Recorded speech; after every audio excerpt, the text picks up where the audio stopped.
So welcome, everybody, again to the La Mama Theater, and thank you for taking your time to join us all for this wonderful and inspiring performance during a nice sunny day, actually, and then staying for a discussion. My name is Frank Henschke, and I'm the director of the Martin E. Segal Theater Center at the Graduate Center CUNY, where we bridge national theater, international theater, and academia, but also professional theater, and both of them have been with us a couple of times, John especially, but also you actually hosted a reading, I think, 2 years ago, yes. Up front and in the middle of that extraordinary project.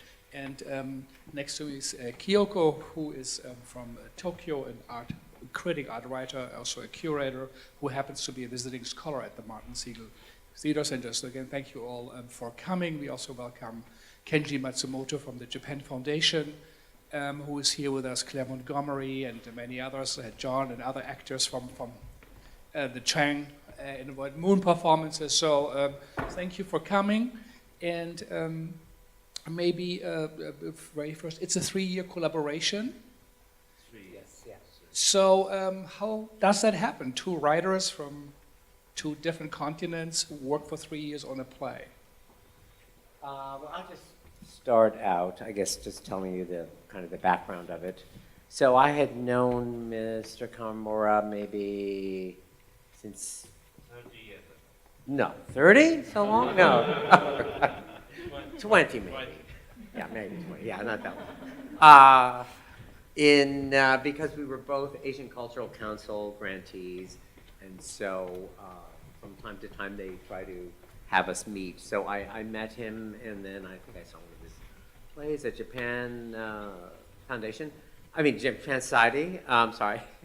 And then we started crossing paths. I started going to Japan and doing projects, and then we both sort of ended up teaching at the same university in Kyoto. And we just saw each other more and more often. And then I just decided I wanted to do some kind of collaboration between here and Japan. And so I thought of this idea of doing this play in sections that would be one person writing something and then the next person responding to it, and then it going back and forth. So we would write a play together in different chapters and not particularly worry about it being a play that belonged to either of us. So, and then Kawamura and Tea Factory, which is his group in Japan, applied for a grant from the Saison Foundation in Japan, and they funded us for 3 years of, going back and forth to Tokyo and we would come to New York and we do readings. So this happened several times, and we were able to do readings and work with all different kinds of actors, and really just hear it, listen to it, and talk to people about it. And then finally it turned into this shape. So that's kind of how. Do you want to say something here? And during 3 years, あとね、翻訳のことがね、翻訳のメソッドっていうのを一緒にやったって、お互いのその国のね、言語に翻訳するのが非常に正確にいつもなされてないから、正確な翻訳をしようということでもう始めた。So they both have a kind of bad experience that are translated into different language in a bad way. So they both try to find a new translation method, and then that's some kind of a process. だからこのお互いの作家と、あと日本人の役者と、それと日本語を喋れるアメリカ人の役者でいろいろそのお互いそのディスカッションしてて、それだけその自分たちの言語が他の言語に伝えられるかっていうことをディスカッションしながら翻訳を完成させていた。So basically they workshopped in a translation process. There is a American actor who speaks Japanese and English, and a Japanese actor and American actor, and they both, and then they are all together and then try to find a way to translate at the same time the rhythm of the text, because in the different language, the rhythm is kind of different, but they try to find what's the rhythm of the text.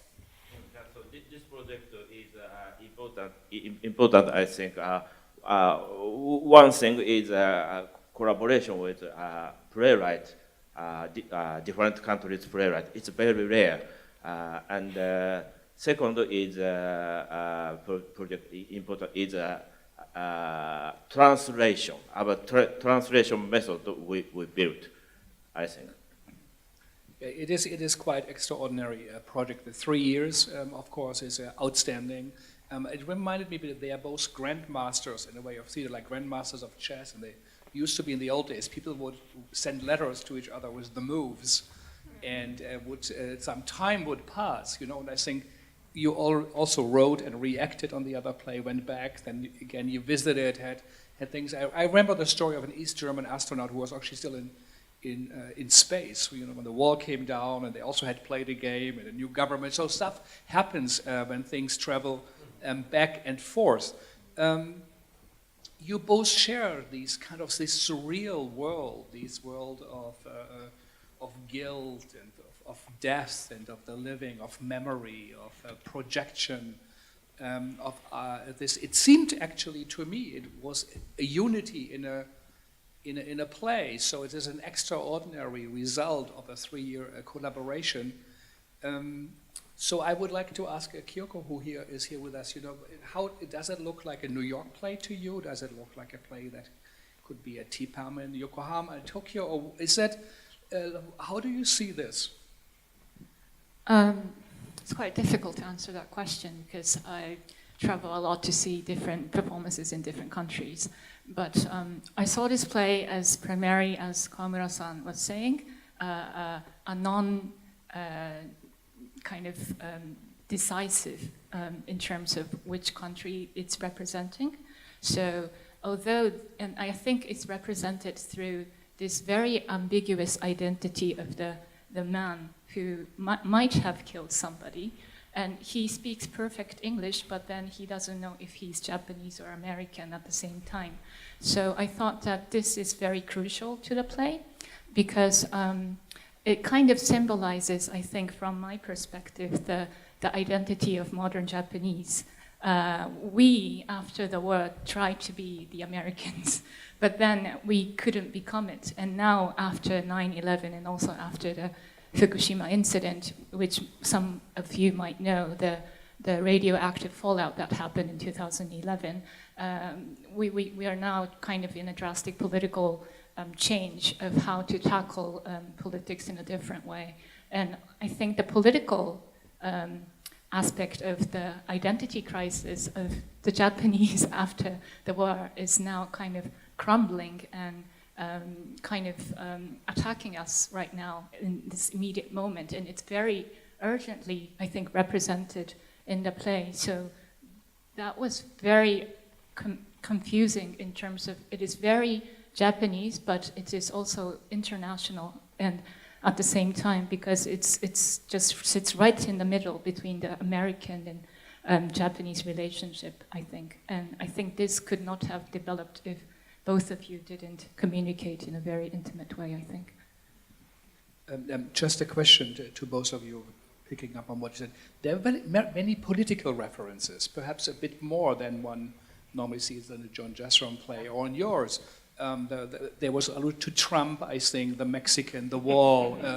There were to the embassies, the Russian embassies, and also the hiding of bodies of the dead that come to haunt, which could be Fukushima, but also, you know, the proverbial ones. One is hiding in the closet or in the basement. In the writing process,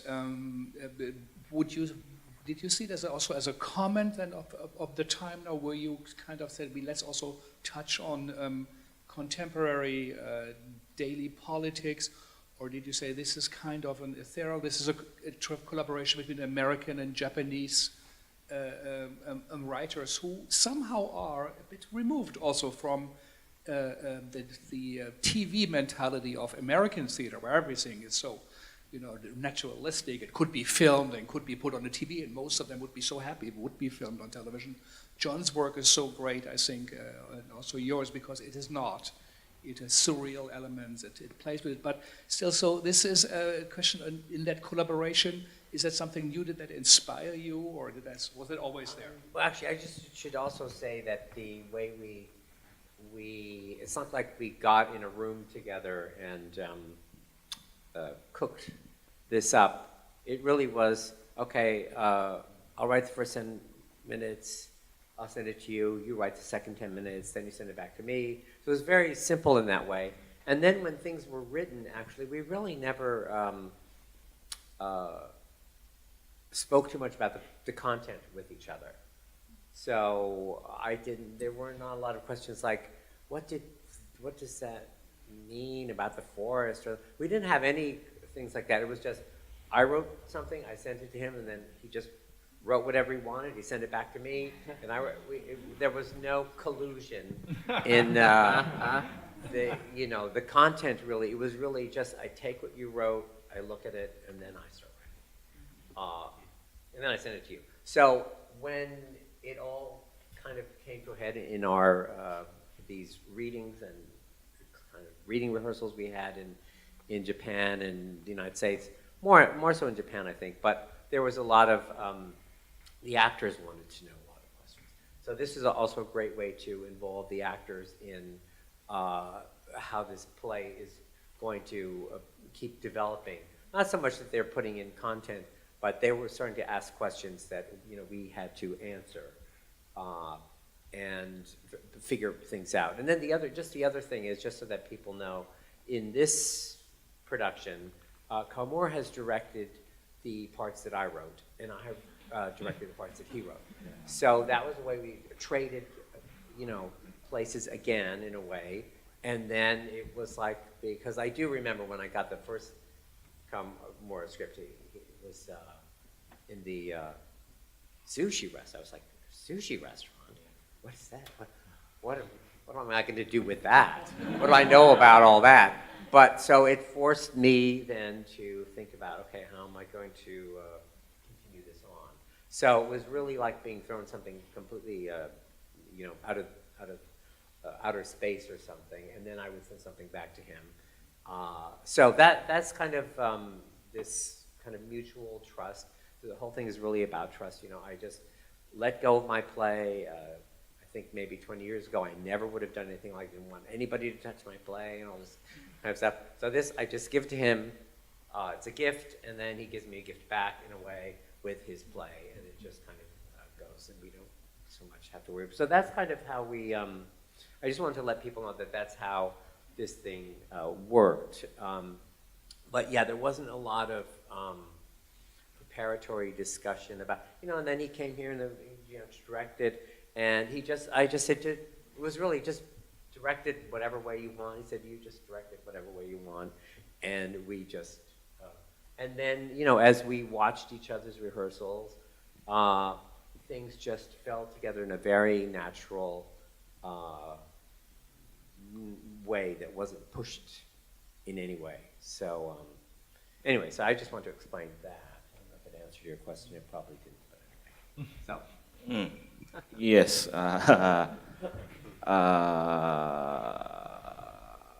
He sent the script. It's usually very complex, but I never ask about that to him. It became a rule between John and me. It's very good for collaboration, and それが良かったと思う、非常に。それで、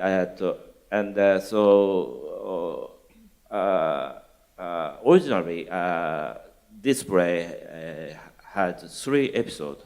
One episode title is On the Street, and the second is In the Forest, and the last one is I Walk on Golden Sprinters. So last final episode of I Walk Golden Sprint. First is John sent to me, And when I read one, it's very, it's political. So, that's why that's year. So he sent me. It's a Trump became president. So he doesn't write directly about that. But the title is I work at golden sprinter. Golden is I mean. Yes, and golden means, Trump. I imagine, but I never ask him. So my idea is happened to Golden Tea House by Toyotomi family. Toyotomi, you know, very 昔の武将、昔の殿様。What is Busho? Samurai. The very famous samurai, like over 100 years ago. 500.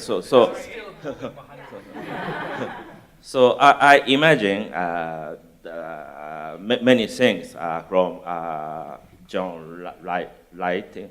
So I have an idea about the Golden Sprinter, and it's a very political thing. I must write about the Japanese situation. So it's a Tsukiji relocation. It's a very program at that time, and Olympic. About Olympic is Japanese has many thinking, many comment, many opinions. So all Japanese not like Olympic. So I like to write about that. So I write very sarcastic things. So such as Frank said. So very that's very especially last episode that has hidden political thing. I think. Yes, I have one question in terms of also the writing and the directing. In terms of the writing, I was kind of shocked by, how symbolic or how condensed the material is, because as Kawamura-san and you mentioned, you don't write overtly about politics, but it's hidden. And the age right now in terms of America or Japan is so dystopic that you could write something very gloomy, but this kind of doesn't go in that way. It's very absurd in a way. So I was wondering why you kind of, you two just decided to go in that strand of writing. And the second is why you just shut down the middle of the stage and decided the audience to see from both sides, because this division seems to be quite interesting in terms of the stage directing. I guess the first question is that, I think we just kind of wrote, we didn't really decide to write any particular, like I said, we never spoke about it. It wasn't, talking about it actually wasn't an issue. The writing was the issue. So we just decided to write. But I think that's kind of the way we write. And we write in that form and not in, like you said, not in such an overt form. And then people, they interpret it. They have to interpret it each to their own way. So I think that's kind of, it's just a way of working, and it seemed kind of actually perfect for this, because in a way I would get his writing, and I would also have to kind of interpret it. I mean, beyond the fact that it's in Japanese, but I have to interpret it in a lot of ways. And then as far as its content, and then after a certain point, then I just stop at the interpretation and just start writing. And writing is another interpretation, from the inside to the outside type of thing. So then this wall, or whatever you want to call it, in a way, this idea of distant observer, we're both on two different sides of the world and two different sides of things. So I thought, okay, well, let's reproduce that in the actual staging. So these people are over there, those people are over there, and they're looking at that from this side, and there's people doing. So it's the point of view. We both have different points of view from, because of our different cultures and geographically where we live. So that was kind of the idea of splitting it and then showing, you know, things can be open, things can be closed. This kind of opening and closing of avenues for people to understand each other or not. And also, it's kind of, well, you know, it's not offensive, but you know, when somebody closes a curtain on you, it means you're sequestering something, or you're being sequestered. You know, so it'd be interesting to have it actually happen to the audience, actually, not just as a stage effect, but you know, it's actually they're being cut off in a way. So anyway.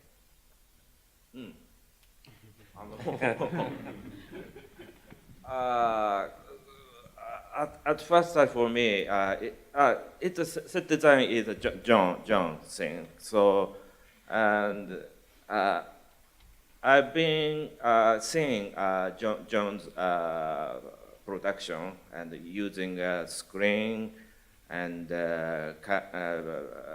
projector and live camera.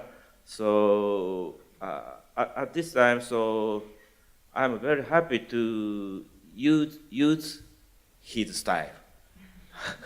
And so the play, the beginning of play is my direction. So at this time, so I use I use a video camera and close up on the screen. So yes, sometimes in Japan I use a video camera and the projector, but it's rare. So many camera and projector. So at this time, so I'm very happy to have a possibility to use many screens and camera, and yes, it's so. It is so. I think it's so from both sides. So each is audition audience can see each other. So it's like audience state with actors in the play. So I think that's so. So it's very interesting for me. Yeah. So even if you say, and I have seen John's work with screens, why I think it's such a brilliant solution also for the show. If you look, if you just go to Japan Society now and see the work on screens, the old world of screens, Japanese screens, the painting of the Hasegawa school, if I'm right, yeah. So this is work for the screen, you know what he does, but screens hide something, you know, there's something behind it, but there's something on the surface, but it's only the surface there because you know there's something hidden, and that particular screens by chance who are there actually have like very faint charcoal drawings. It's like fog, you don't see it all. And here you see a face on the screen, but then most of it is white. But then you see someone behind it. And then the person who was behind comes in front and someone else is behind her. So I think the idea of screen or work for screen, we just had a festival work, film work by theater directors for the screen. Could be television, could be a computer screen, or this is another work, I think, for the screen using a century-old idea of dividing room, space, and depth, and a comment on our conscience or how we think, how our memories work. So I think it's kind of brilliant, a brilliant work anyway in both of your work, but I think a great collaboration. My question would be, what surprised you? What surprised you in that collaboration? What happened that was surprising?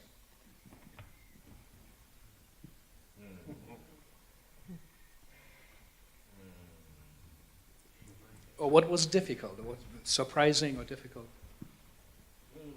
Yes, basically, ordinary direction style is different, and writing is different. But different is interesting for me, and so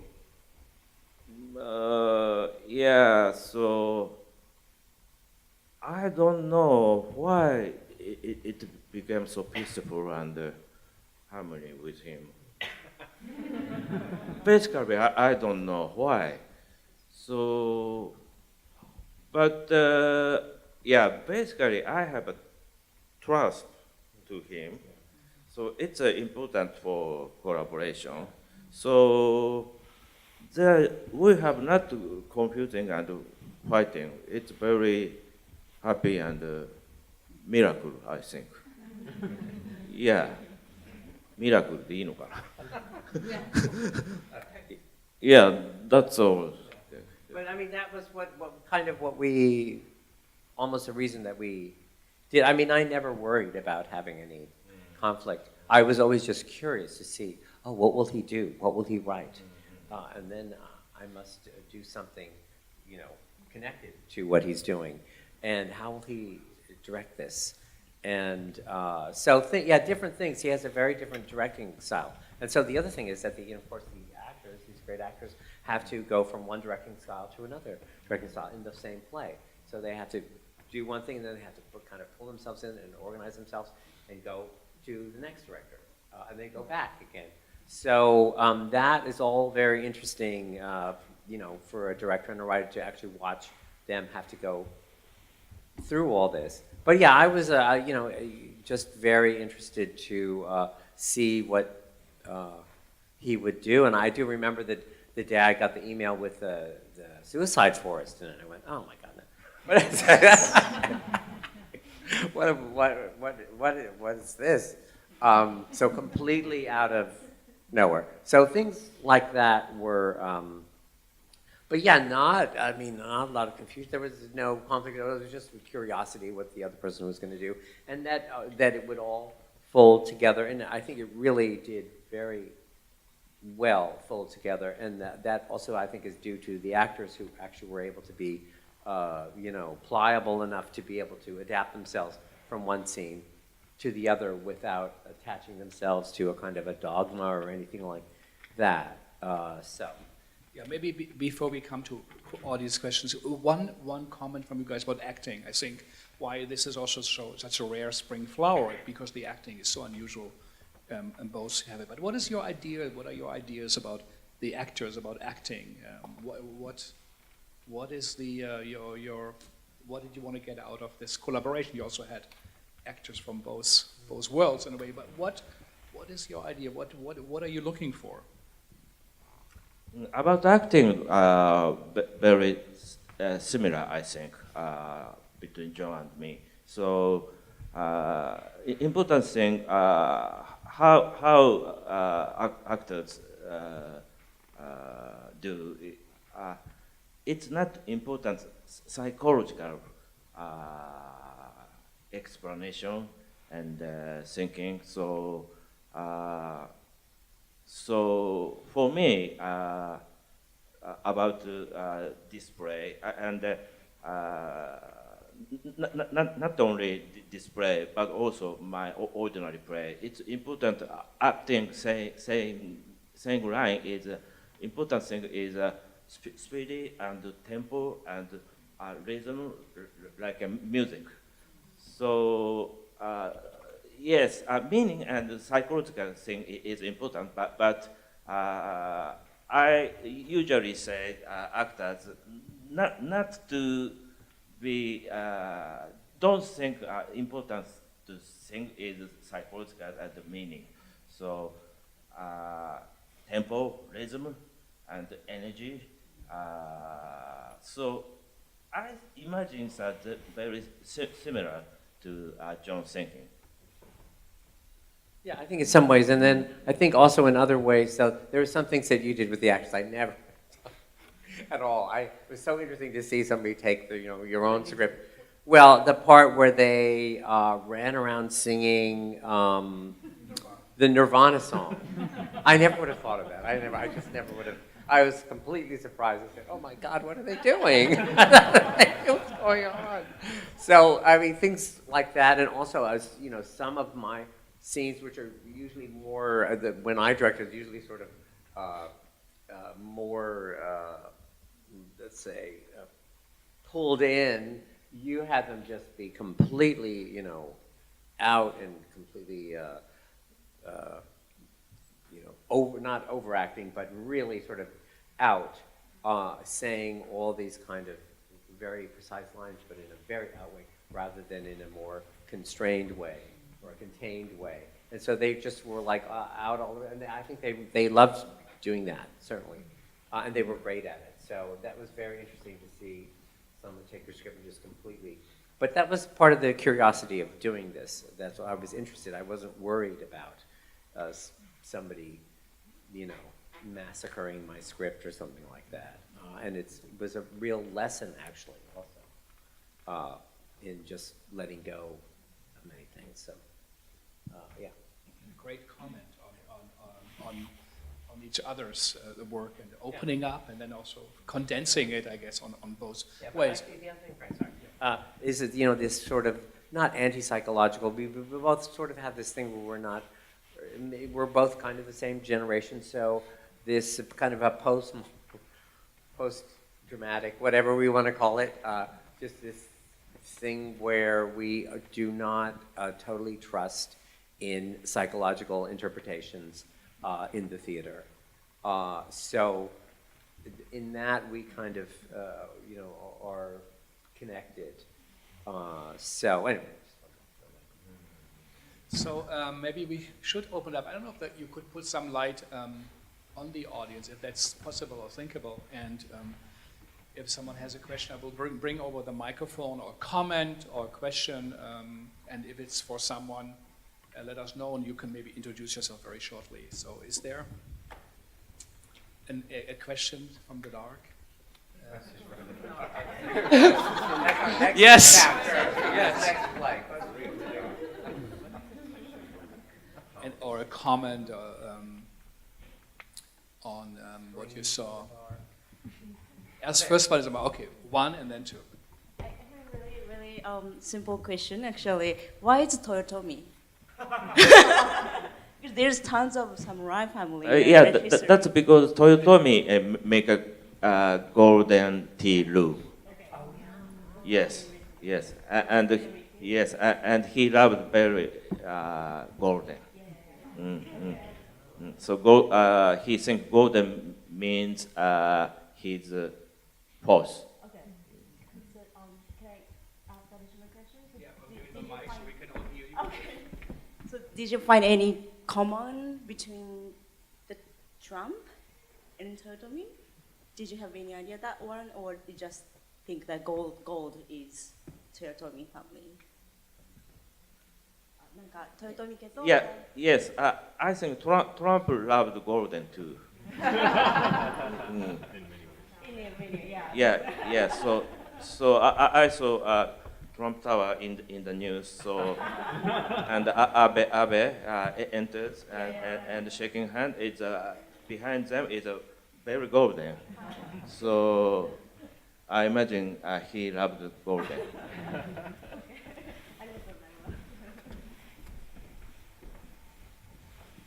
I'd like to know if this has been produced in Japan and how it was received if it was produced there. Has it been produced or will it be produced the way we saw it here in Japan? I'm planning now, and when I play Japan I think now in many cases possibility. So one is all Japanese actors or Japanese actor and American actors. And at the time, so John came to Japan and he will direct some pieces. Yes, now I have many idea, but I don't know now. I try to make in Japan, but now I'm not sure. Another question or comment. Maybe another question for Kyoko. How do you think a Japanese audience will or critics, how will they see this play, or how would a reception be?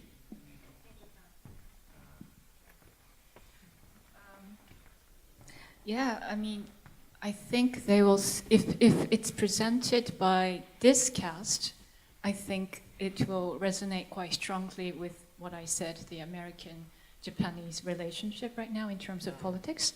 But if Japanese actors play it, it will be a completely different play, I think. Right. Yeah, because I think the representation of an Asian-looking man speaking English and saying that he had murdered maybe somebody that might be American, because that instantly shocked and kind of hit me as a Japanese person killing an American identity, which is... Oh, interesting. I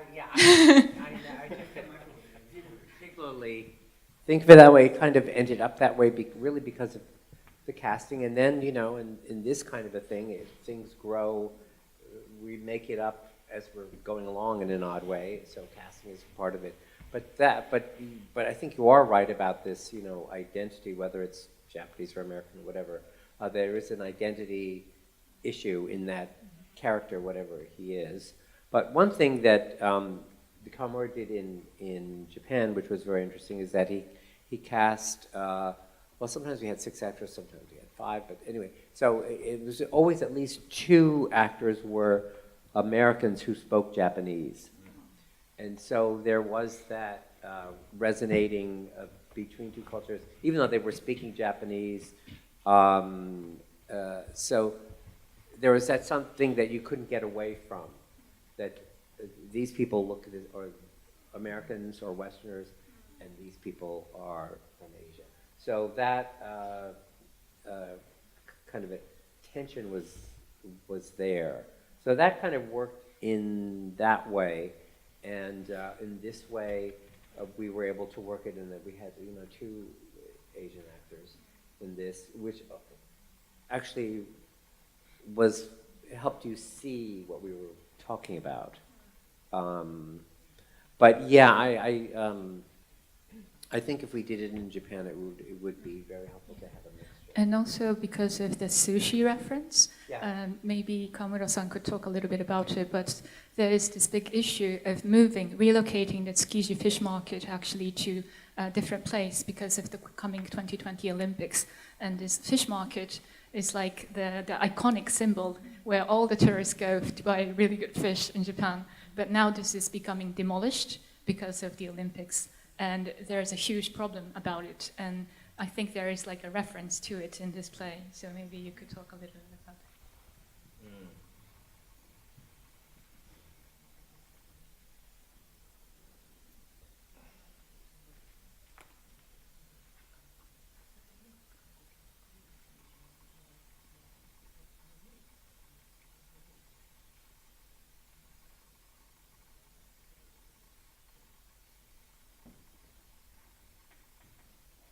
それは見ての通りなんだけどね。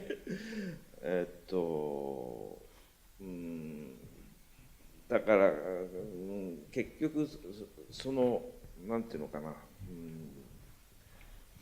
ジョンがその非常に隠されてるけども非常に今のトップの話題を書いてきたから、その時にその年に築地の問題とオリンピックの問題っていうのが非常に一番東京にとってはトピックだったからそれを書いたという。So basically, the chapter 3 Golden Sprinter written by John first, and then after that, Kawamura wrote the second part. And then at that time, John wrote about the election, like a Trump thing or something, but it's hidden, but it was obvious, so that's why it inspires him to write something, what's going on in Tokyo at that time. That's last year.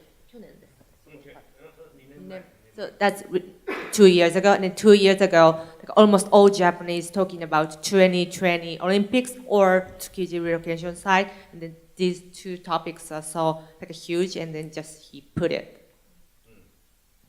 でもコントラストは非常に考えた。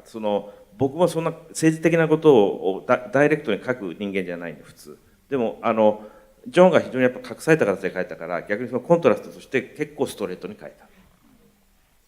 Basically, Kawamura doesn't write in political theater in a direct way, but because John wrote the political thing in a hidden way, like he tried to write the political thing a little bit direct way than usual. That's the chapter 3. Maybe one more question or back over there. One second. I was wondering, One second. Well, we record it, so. I was wondering how Jeff Nash worked with two directors, and did you have to reach a quorum on every lighting cue? No, it was so easy. I just said, Jeff, just do whatever he wants. And I also said with the screens and stuff, do whatever you want with the screens. They're yours, the cameras, move it any way you want. And so he could do whatever he wanted. And Jeff can work with anybody really, I think. So he was just happy to do it whatever way Kawamura wanted it. So it was very easy. I think it's because maybe the three of us we're not really dogmatic kind of people. So, it was just doing whatever kind of you felt like it. It wasn't ever going to be against my theatrical beliefs or whatever, which I don't have any. So anyway, so it was very, very easy to work with the tech people and everything. It was everything was open to be able to be used. It wasn't ever a sense of, oh, this is yours and that's mine. Because actually, I was working on his things, so it couldn't be all mine and it couldn't be all his. We're just working with each other's work at the same time. So. It is quite remarkable that it looks like there were so many rules, but actually they say there were no rules, but they were perhaps invisible or were there from their work and from. So in 3 years from now, will we see another collaboration, or is that continuing? And what are you working on both at the moment? Yeah, I hope so.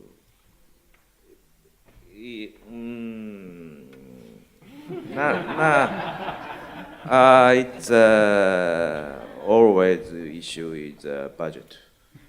Yeah. If we can You get. have the $20,000 Yeah. That's it. That's All money. It was a wonderful moment of him resisting. Yeah, I hope. Yeah, very much. So, different play or developing. I think different play is better. But I also thought that I would love to direct one of your plays. It was so much fun to direct. His language was so interesting. So I would think of that. And I hope. Yes, I'm surprised and I'm very happy to John. The section John directed my writing. It's very good and compared to John's ordinary play, very different and good director. So I hope he directed my play too. Yeah. And what are your individual projects? What are you both working on at the moment for the next year?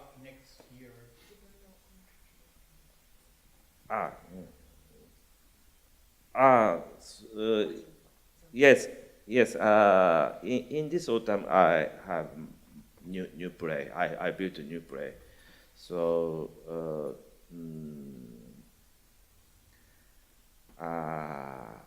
I would like to say I don't like to say about that now.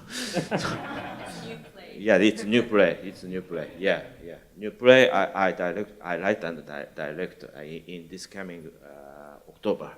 October in Tokyo. Yeah. Yeah. Good. So then you. Oh, well, I just, A web series or? well, I do have this web series called Shadowland. It just has 3 episodes. It's on Vimeo. You can see it. But that I will be continuing. There's some new episodes that are edited that need to be put up. But then in May, just so everybody knows that there's going to be at CUNY, at Siegel Center, a stage reading of a play by, well, it's not really a play, some screenplays by Hilton Knowles that I'm going to direct in some way on May 21st, right? So that's kind of the next thing more immediately. And then I really want to do just a new Chang episode. Desperately want to do, people keep asking me to do one, especially because of Trump and everything. So there's so many connections. So that I really would like to do soon, before the impeachment. So it's true. So yeah. So thank you all for coming. Thanks to La Mama for being such a great host to these artists. Kawamura also is staying here. Thanks to Saison Foundation, Japan Foundation to support an extraordinary project. I think most, especially US artists, also dream about, that is even thinkable. But I also know it was a very, very short budget. I also would like to thank John for making that happen through his New York connections and through his team and also his experience of producing or self-producing. It should be, much easier. And it is always a big fight, and we have the highest respect, both of us and everybody here, for pulling off something like this in New York City, in Manhattan, in the times is extraordinary. And also, not always like when you roll the dice, you don't always have winning numbers. Just so many things can come into this. Is really a double six. So congratulations to all of you. Thank you, Kyoko, for joining us. And again, I would say a big applause for the actors and for John and Kawamura. Thank you.